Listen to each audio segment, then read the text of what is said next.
Selamat sore para netizen dimanapun kita berada, salam inspirasi bagi kita semua ya. Ini kalau Anies Baswedan dan PDIP mereka bersatu lawan oligarki, saya kira baik begitu kan ya. Lawan orang-orang yang melakukan nepotisme. Saya kira bahwa Anies Baswedan mau didukung atau tidak bagi kami adalah ini kan sebuah aspirasi rakyat begitu kan ya. Makanya mau didukung atau tidak ya terserah begitu. Tapi yang terpenting adalah lawan orang-orang yang melakukan nepotisme. Itu saya kira baik begitu.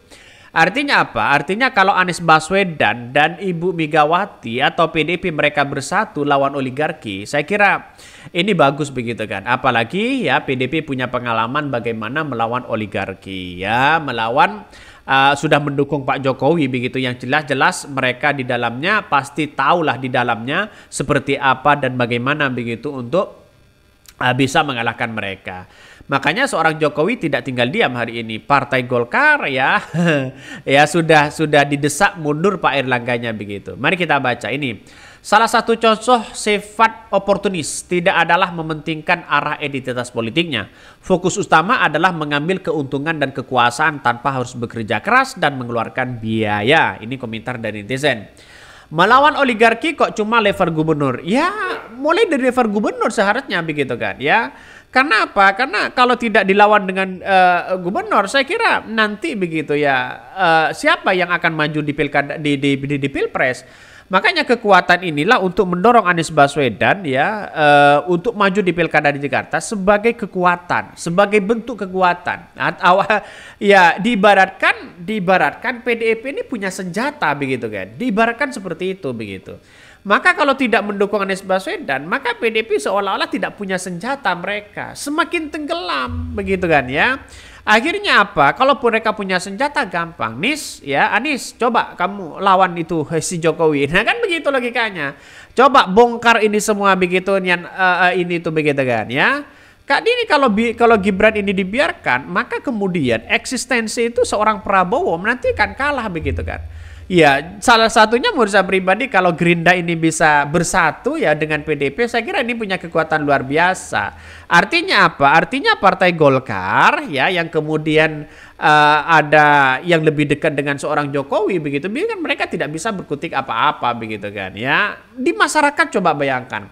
Rata-rata yang dipercaya di masyarakat di situ adalah kader PDIP, ya, kader PKS begitu kan, ya, PKB begitu kan, ya, Gerindra begitu kan. Ya, selama ini coba kita lihat saja, walaupun Partai Golkar sebagai pemenang di situ, berani enggak ya ketika mereka berlawanan saat Pilpres? Jauh mereka. Popularitas dan elektabilitas dari itu tidak ada begitu. Tapi kenapa kok menang terus di kursi DPR begitu kan ya? Saya kira inilah yang akan menjadi catatan penting bagi kita bahwa seperti Golkar. Golkar kan pemenang kedua. Seharusnya Pak Erlangga akan menjadi presiden atau wakil presiden.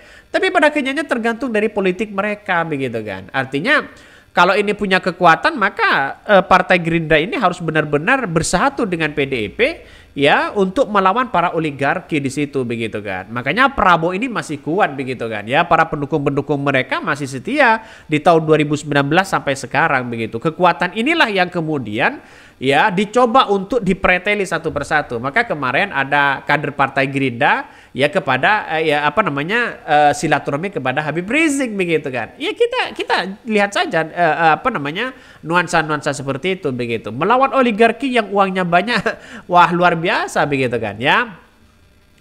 Bahkan para anak Abbas sangat berharap ini terjadi. Mana mau PDIP dijadiin batu loncatan dan kadang para kaum Arab Yaman untuk meraih kekuasaan seperti PKS. Kadernya yang mayoritas nasionalis di daerah pasti tidak setuju. Ini komentar dari netizen. Wajar komentar-komentar seperti itu, silahkan begitu kan ya. Tapi biasanya ya orang-orang yang orang-orang yang tertawa hari ini mungkin belum nampak begitu kan bagaimana kekuatan-kekuatan politik yang ada, ya permainan-permainan politik yang ada dan sebagainya. Kita lihat saja begitu. Nampaknya mereka ya cukup tertawa aja begitu. Padahal ya satu sisi ini punya kekuatan luar biasa ternyata PDIP ini begitu. Mari kita baca ini. Lawan oligarki, Mega Anies harus bersatu. Ini menarik begitu kan ya. Bahkan sama-sama dikhianati dan dizolimi Jokowi, Mega Anies ditantang sanggup ya memasuki fase fire ya, pre-close atau demi menyelamatkan Indonesia dari cengkraman oligarki politik dan dinasti. Bahkan atmosfer politik nasional diprediksi akan mengalami ya turbulensi atau tumbukan di Jakarta. Pilgub Jakarta sepertinya tidak akan mengulang hasil Pilpres 2008 di mana cawe-cawe presiden berkuasa dan politik dinasti mengantongi konsultasi ya konstitusi dan demokrasi. Di Indonesia bisa dipastikan akan mencapai titik jenuh pada dominasi pragmatisme atau kedaulatan rakyat.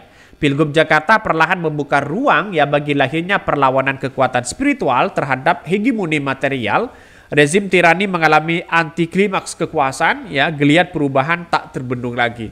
Kita lihat saja bahwa memang ya begitu kan ya, dalam hal ini orang akan banyak begitu kan ya, pendukung-pendukung di Jakarta itu banyak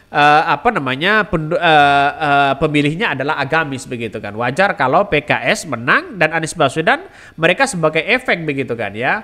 Artinya apa? Artinya mungkin kalau tidak ada PKS tidak mendukung Anies Baswedan, mungkin efeknya ya sama, mereka akan turun begitu. Posisi dari PDIP sebagai nasionalis, mereka punya kekuatan luar biasa. Apalagi ditempel dengan Anies Baswedan yang jiwanya adalah jiwa nasionalis, ya agamis di situ. Saya kira ini punya kekuatan dan magnet luar biasa begitu kan.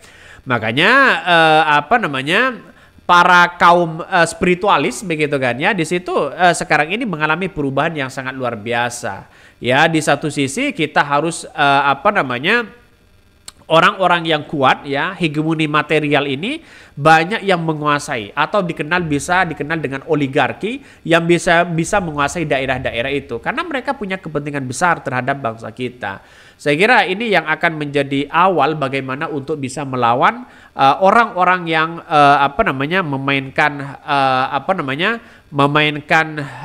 KKN, memainkan nepotisme dan sebagainya. Ini yang harus kita lawan begitu kan ya. Maka hegemoni material ini harus benar-benar dilawan.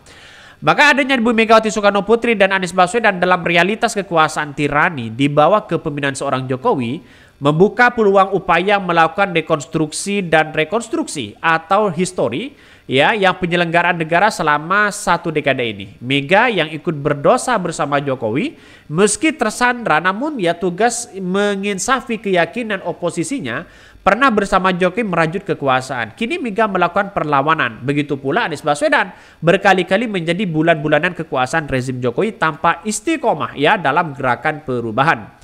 Mega dan PDIP memerlukan trigger ya politik pada pemimpinan yang luar biasa, representasi kekuatan arus bawah. Sementara Anies ya memenuhi kebutuhan elektoral ya yang menopang pada gerakan perubahan dalam jalur konstitusional. Ini saya kira ini bagus begitu kan. Dalam artian bahwa pertanda bahwa gerakan perubahan ini sangat masif sekali di berbagai masyarakat ya, di berbagai masyarakat. Kepercayaan Anies Baswedan sangat luar biasa ya pada masyarakat, janji-janji mereka dan pasti mereka. Saya kira kalau ini bersatu antara Anies Baswedan dan PDIP, karena PDIP sudah punya kekuatan, tahu mana oligarki yang punya kepentingan besar, karena toh pada akhirnya mereka PDIP berpengalaman untuk mendukung Jokowi pada Pilpres 2014-2019. Saya kira ini yang akan menjadi pertarungan yang sangat alot begitu kan ya, untuk bagaimana kemudian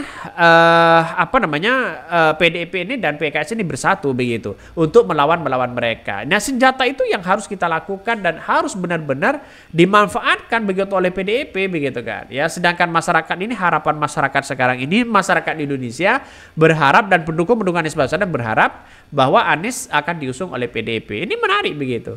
Mungkin itu yang kami sampaikan ya, tonton terus channel Honda Podcast Raya ini, jangan lupa di subscribe.